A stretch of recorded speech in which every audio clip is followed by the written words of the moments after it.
Now for Ladybug, first I'm gonna make this bigger so you can see it better. You can have it in here, Ladybug. We install a few different tools like Dragon File, Dragonfly, and Honeybee, which we actually have a few.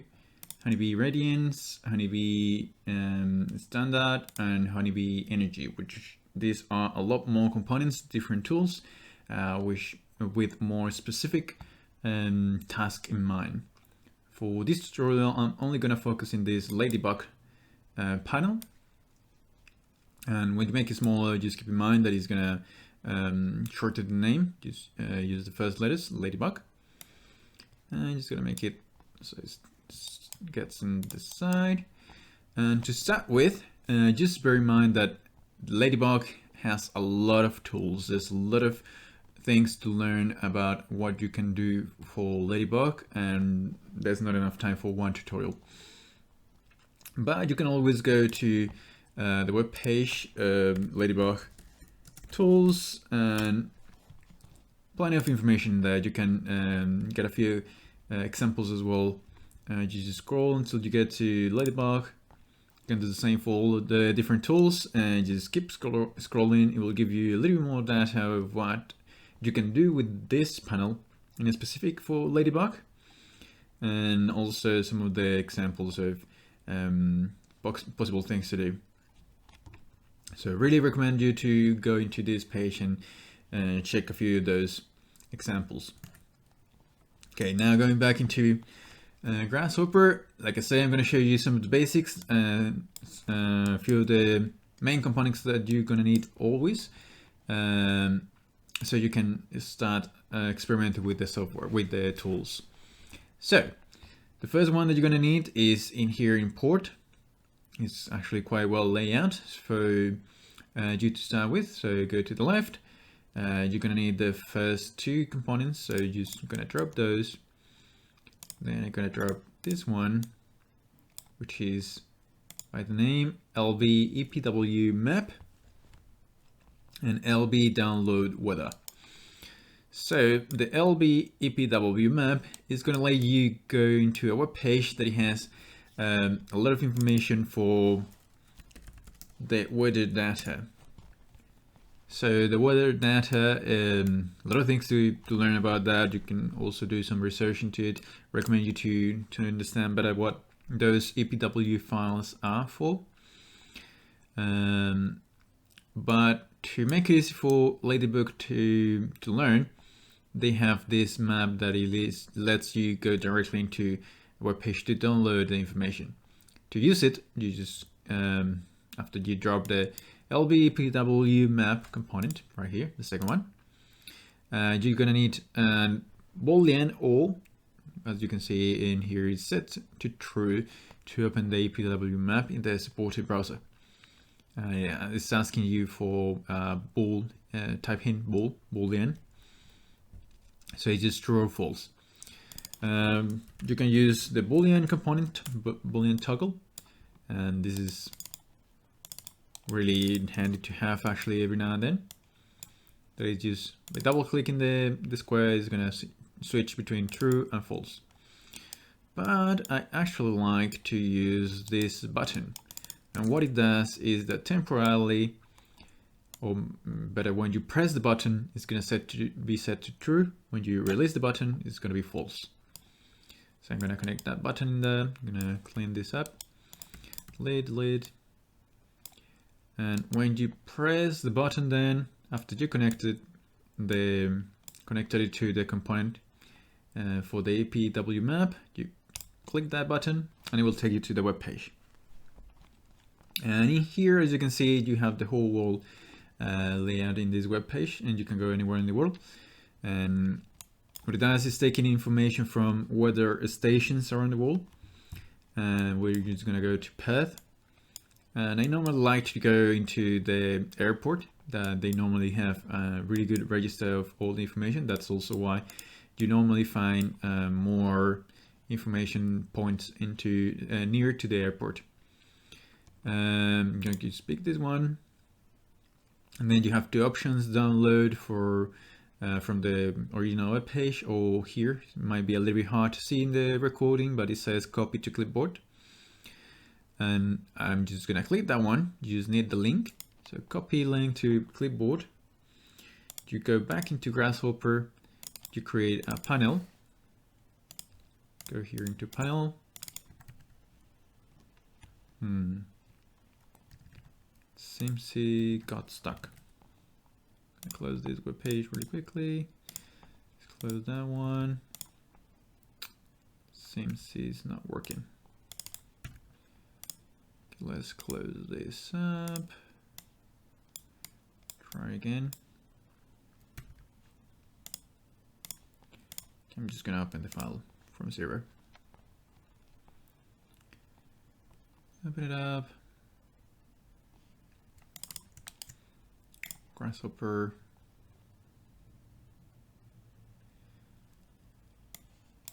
Drop. There you go. And back to the last thing that I had. And going back into this, after you go into the web page and you copy the link, you come here, you create a panel, double click, and just copy paste. Something to keep in mind though is that some of those links go to zip file, which is going to contain individually all of the files. And when you learn a little bit more of what the APW files are, which is a collection of files actually, you might be inclined to use this. For the sake of this exercise, I'm actually going to use a different one. Just going back into that page, path. And I'm going to select a different one, see what it gives me, copy to clipboard, same process. Rhino, a panel, double click, and paste. And this one, as long as you don't see that zip, it should work quite well. Sometimes the links go down for some time, so you might have to try a few of those dots, but it's the same process. Just click and select clipped, copy to clipboard, copy link to clipboard, and just copy it in a panel. When you have the link, you go back into Ladybug. This time you're going to use the first component, that is LB download weather. And now, as you can see, it's asking for the URL. That's the one that you're going to connect. Excellent. After that, you don't need this, and I just prefer to delete it. Again, I like keeping things as clean as possible. And now, next step is going to be to take all the information from that APW file. For that, you go to the next component in the list of import, that is LB import APW. And then you just match the names APW file to APW file. And with that, you have all the information from path, from that location that you got in the web page, into your Grasshopper. You can see it's a lot of information, like location, drivable temperature, dew point temperature, and actually all of these terms, if you're not familiar with them, I actually recommend you to check what each one of these is. That a good understanding of all of this will help you out to understand and put your mind into what you want to do in the analysis for the project, for any project, because each one of these tools is going to ask you for different information. Excellent. So next step is going to be how to bring all that information to the file, to this tower, to start connecting all the information. Then you're going to start looking at all of these panels, and it's quite well logically laid out. And for this, first I like to create a solar path, and which you can go visualize data. It's good to start, actually I prefer to start visualizing the data and then try to go into the analysis tabs. The one that I just put in the canvas, in the Grasshopper canvas, is this LB, Ladybug sun path, just to see the sun as we usually do in 3D software. With the Ladybug is a lot of matching the information from one side to another, which, as I have explained before, in Grasshopper is all about connecting data. So here we have location. Note I'm just gonna leave it by default, since we don't have actually a location not in here. But you can read and see it's just a number between minus 360 to 360. And it's going to rotate what it says counterclockwise. So it's just giving the angle of rotation for that knob if you want to make it so something specific. Next is asking for HOYS, which is hour of years, I think it is. Let's find it out again, which I know is in here, HOY. Hour of the year, yes. So let's put this one just in here, analyze data. You have a few options to connect to that is HOY, which actually, for Ladybug, you can actually search for all the components. So you can actually type this, HOYS, and it will give you those Ladybug components. So you just type in HOY without the S actually, and it will give you those two. The one that I just put in here in the canvas is this one, same one. And that way, again, following what the information is asking you for and what it's going to give you is just the month. It's just a number between 1 to 12. So we can create a slider 1 to 12. Plug that in, the same for the day, 1 to 31, and the same for an hour, which will go from 0 to 24, and minutes. You can leave it by default as well, not necessary to plug all of that. So I like to keep it up to the hour. So let's go to June 21st. Oh, sorry. This is June. This is 21st. And let's make it midday. Perfect. So again, you can plug in all the data. Here might not make any sense for you.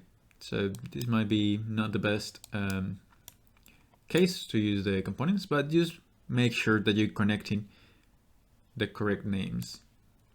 That's something different in Ladybug than the usual Grasshopper. The Ladybug is going to use their own information, their own way to read information. Like in this case, this number, the Ladybug component knows that the number goes in there. So for you, it's not about matching that number, but matching the names of the components. But still keep in mind that it's just that the people creating Ladybug is using their own numbers. They still follow the same logic, connecting data from left to right and making sure that the index plug in correctly. All right, next, just following again, deadline saving time. We don't really use that around here. It's all the time. Again, just something that we don't use in here. Center point, that's something that we actually use in here. And for that, I'm actually going to use the center point of the base of the rectangle. So I can go back here and I can take area and take this rectangle. So now I have that center point. That's going to be the center point of that sum path. Center point. Scale. This one is actually sometimes confusing to use, depending on the project. Sometimes have to be bigger, sometimes has to be smaller.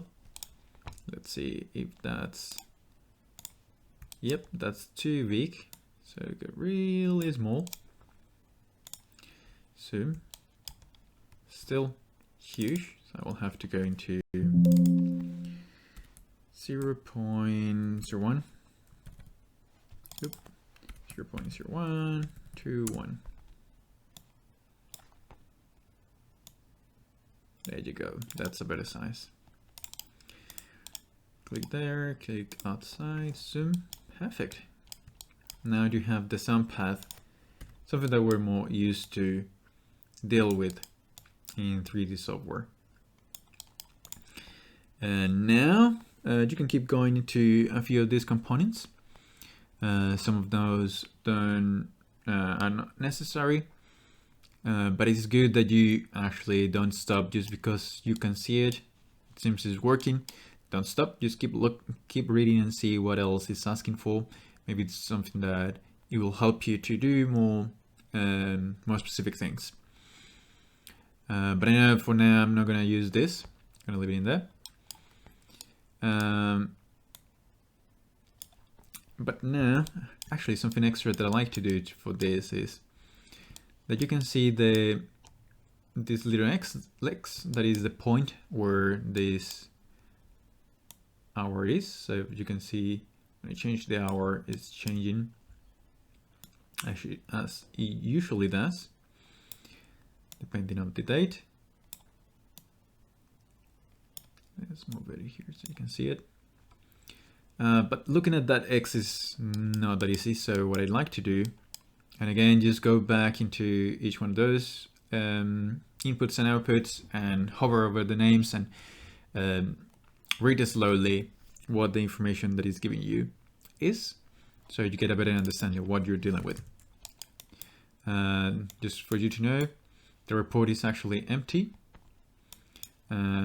Is again something that Ladybug does, but nothing to worry about. If it doesn't have information, this is why you have to hover and read to know what it is that you're dealing with.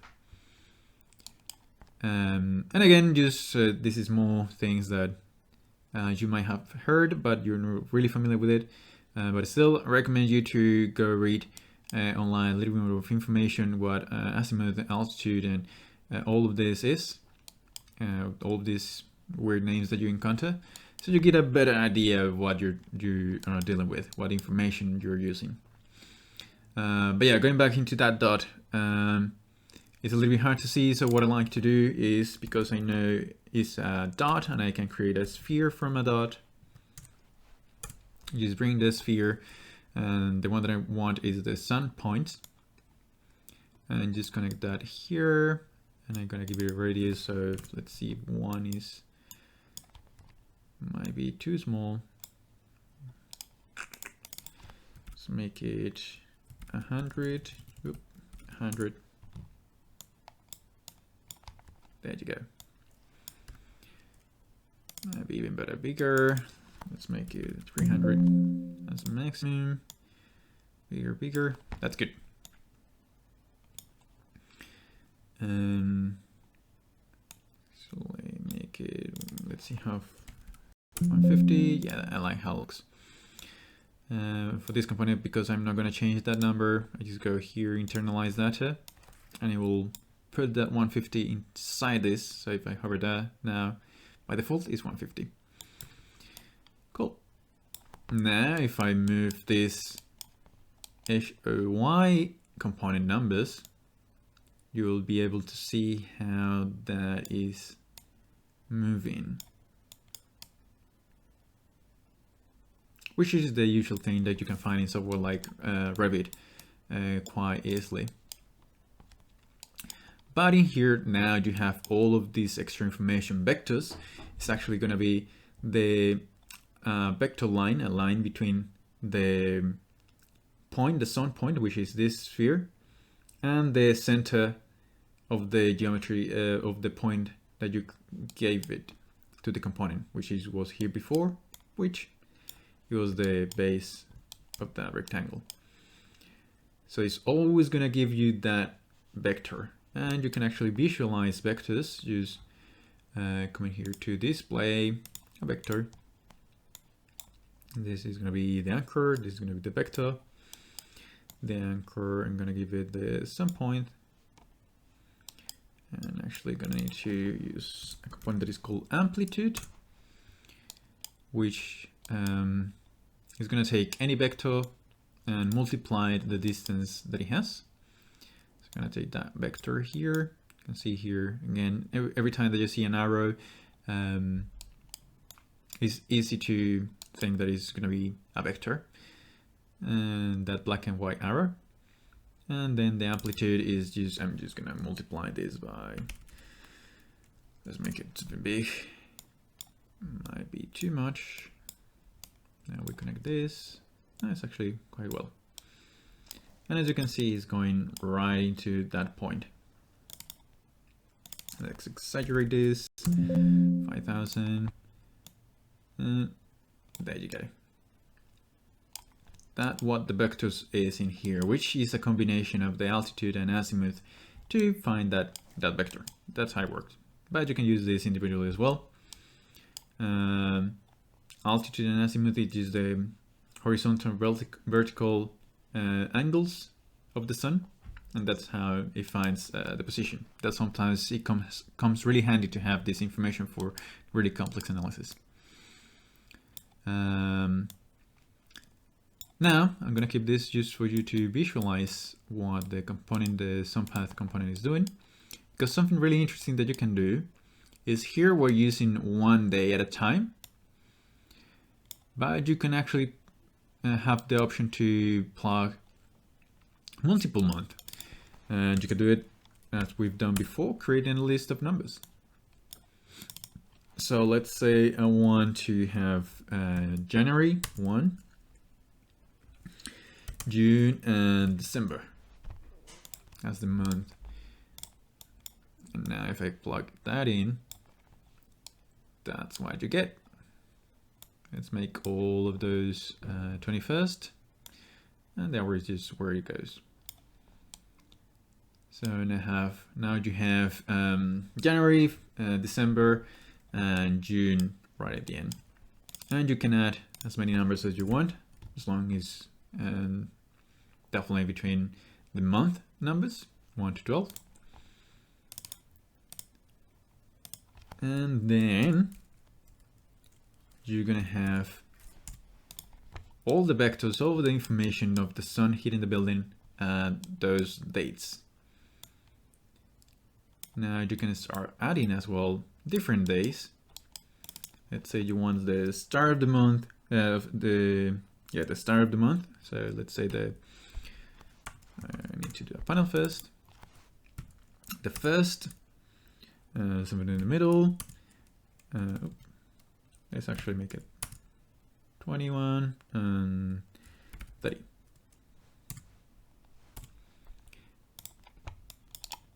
Multiple lines, and if we connect that to day,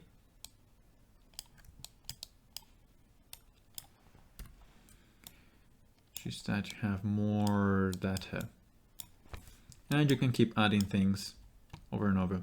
Here, it's actually a few that overlap quite closely, which is between January and December. But another component that you can use actually in Ladybug, if you come here to analyze data, is Ladybug analysis period. That is right next to the one that we're using so far, that is calculate over year. The analysis period is actually give you the option to be a little bit more precise about the month and days and hours that you use for an analysis. So you can plug in independently a start of the month, so you can do periods of times. So you have a start and end. So start of the month, end of the month, start of day, end of day, hour, and you have how many hours of those days you want to take. Quite handy to do if you want to do specific periods of times. Something that I definitely recommend you, and be really careful and mindful if you plug in too much information. If, for example, you do something crazy like put in from January to December and take every day and take every hour, you're gonna completely destroy your computer. You're gonna crash your computer and it's gonna keep trying to analyze all the information. That's too much information for normal computers to deal with. So for this analysis period, be really mindful, start small, and then you can start going bigger and bigger in the period of time that you analyze. Okay, I'm actually going to use that component. let's move it back here. I use this one here. And I'm gonna do from, let's make it from, actually, let's 0 to 12. It's gonna be start of month, end of month. Let's make it 6. 6 June, and just 1 month. Something small again. Start small.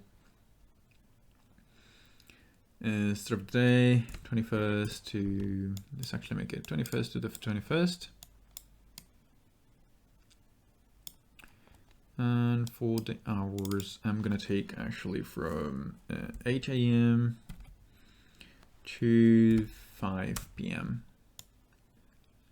Start of the hour and end of the hour. And this is important when you're dealing with hours. Again, doing all of the hours for each one of the days is gonna be quite a lot.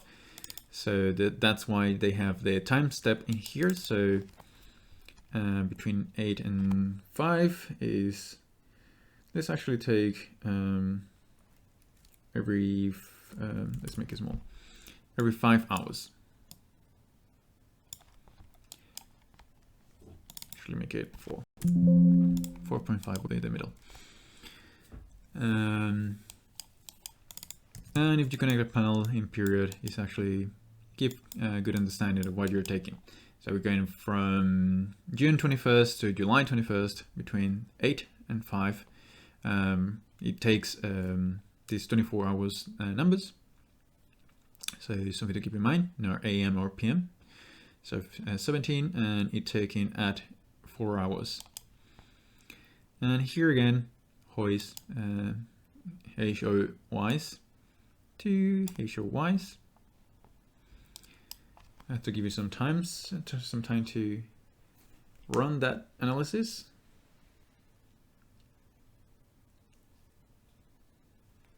And there you go. As you can see, it's a lot of information, even if with a period of time that is not that much. So be really careful. So let's make it something higher. 6.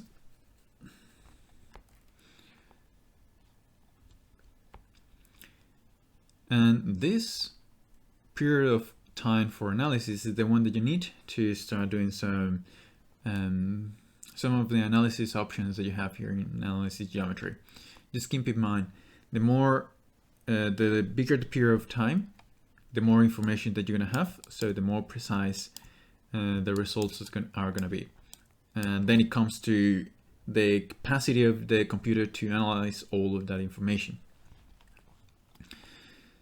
So our usual computers, normal desktop and especially laptops, are not that powerful. So be really mindful of the amount of information that you give it to analyze. And start small, start really small. Now, you can see it's a lot of information to take in. Okay. Now for the analysis that we're going to use is the direction hours,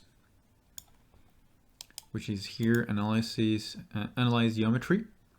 And it has a few options. You can experiment with them. It follows the same process as this one that I'm going to show you. It's just going to give you different results, but it normally ask you for the same type of information. And you just hover over it and read the information that it's asking you for and try to match the names with the names, and it will be easy to do.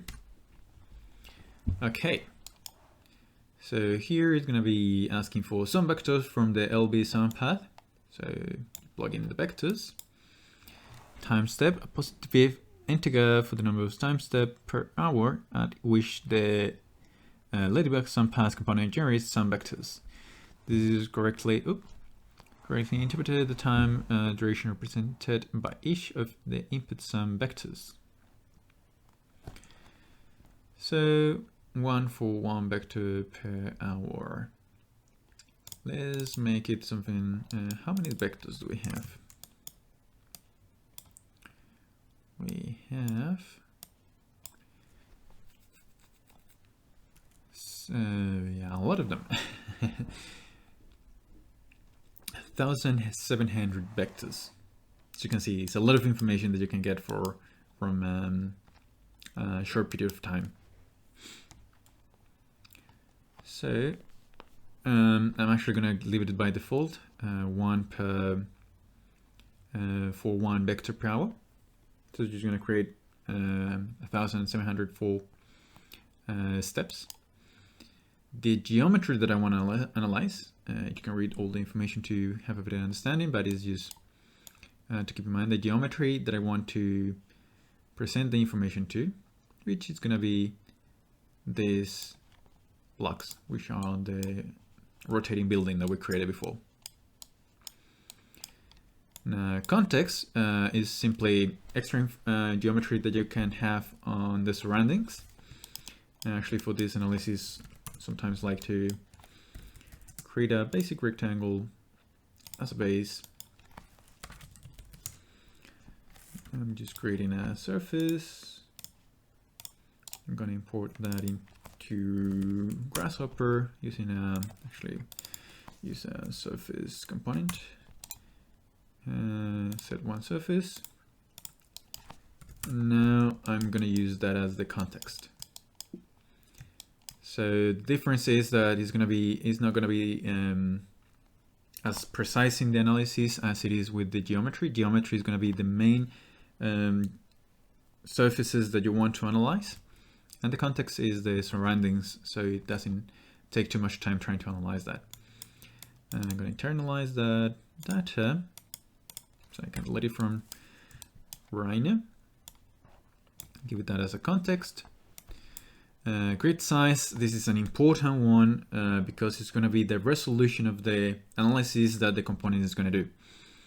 So try to go big first and then try to go back. So I'm going to save this just in case. It is good to often click that save button because when you're dealing with the Ladybug, as you can see, there's a lot of information going from one component to another. And if you give it too much and your computer cannot handle it, it will crash and you will have to close and restart Rhino and Grasshopper. So save often before you connect anything. Save often. So the resolution is basically you can have a rough idea by taking the area of each one of these geometries that you're analyzing. So I know that that rectangle is, let's actually make it something like 800. It's going to take some time to analyze, to move all the information through all of the components. That's something to keep in mind. Every time that you now change a variable, it's going to move that change through each one of the components, and it will take some time to load everything because it will have to redo all the process. So the one that is going to take the time is it's going to have to create all of these vectors and spheres again. And what is the height again? I made it roughly 300. So let's make it the grid something big as 300. Okay, again, I'm gonna save just in case. Offset distance is used that this component is creating kind of a new surface on top of the geometry that is going to be the analysis on itself. This, in this case, the direct sun hours. That one I normally like to keep it fairly small. Let's make it something like 50. Legend parameters, you actually need to use a different component for that. You can leave it as default the legend component parameter if you change a few things, like for example, you also have it in here. Legend parameter is going to use the same component layer path, and you can change things like the size of the text or the color of those components and a few visualization things. You can slowly take the time to just hover on top of those and see what they do. When you connect that into this, it's going to change those into what you give it. But I like to leave it by default just to see what it gives me first, and then I decide if I want to change it. Parallel, this is a little bit complex to explain, so for now just leave it in the default. Recommend you to again go into online and try to search more specifically what all of those components that I'm going really briefly to what they mean, but just keep in mind it's optional.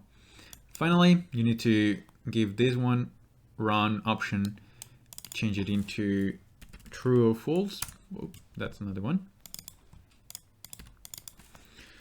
This one you're going to use the Boolean toggle, so I can switch it between true and false. All right, save first, and let's change it into true. There you go. Now you can see the first analysis. And as I said, it's going to take all the information. As you can see, the faces of the levels that are facing the vectors are going to be brighter, which means it's going to be more intense, and the ones that are blue are the ones that are receiving the less amount of sun hours. And you'll actually get a little graph in here. This is the information that you can change with this legend parameter. Legend parameters. This is the information that you can edit. So you can say that the larger, smaller, vertical, horizontal, you can rotate those. If you give it a different point for the base, you can move around, text height, and so on. So you can change those things if you want to. Because I like to leave it by default, that I'm in here, I'm not actually visualizing that. I'm just using the data for the next part of our workshop that is going to be using Galapagos to ask the software to analyze the rotation of all of these flows to see what position is the best, so they received the most or less amount of daylight. Okay, I think that's gonna be all for this tutorial, which I think is quite long and it has a lot of information for you to try. And remember, this is just the start. This is just the beginning of what Ladybug can do. So it's going to take you some experimenting with. But as you can see, is using really simple logic. That is, well, the first one, to get the information from the web, the weather information, EPW files. It's taking a lot of information in here, and you can just match what you have from one of the components to the next component. And all of this information, it will come handy for the different analysis. For example, radiation. It's gonna ask for different information when you go into, let's see, solar envelope. It's gonna ask for different information again. One that you can actually check, for example, is the windrows, and it will take more information like the wind direction, wind speed. Comes handy for all the rest of the components. But it will be a matter of checking what it's asking you for and just matching the names. Like in this is wind direction, and you match it with wind direction. And be careful reading, be mindful of reading all the descriptions carefully. All of the information is in there. It's just a matter of how to match that data. Okay, For our case, is for the analysis of direct sun daylight incidence. We use an analysis period, just going from June to July 21 for the 21st, between the hours of 8 to 17, which is normally what you have for sun on that period. With that information, we created this sun path, and with that, I just, as an extra, I created this sphere, so it's easy to visualize where the sun is in that analysis. And I also plug this one to see the vectors, which is the direction of the sun in those different hours, just to visualize things a little bit better. And then I use the component again in analysis geometry, the first one that is direct sun hours. And from there, I again just plug it in the information that comes from the previous component, vectors to vectors, a few ones that can be left by default. And the geometry, which is the building that I'm analyzing, context. As you can see, the colors of this analysis are not going into anything that is plugged into the context. Is used as an extra option that it has. So all of the information is related to that. Grid size, just can keep in mind, is the resolution of this square. The smaller it is more precise, but it will take a lot more time for your computer to produce all of the information. So be mindful of that. Offset distance, just graphically where the colors of these colors are being placed in the surface of the building. And finally, a button to run the component. All right. Lots and lots to take in, I know. So take it slow, go back and forward with this video, and try it in your own time. Try it in your own Grasshopper file. Create your own geometry and try to see what happens if you use a different geometry, and see what you can do on your own. The logic is the same, and it will work the same for all the components. So try as well some of those components and see how it goes. All right, thank you for joining in, and I'll see you in the next video.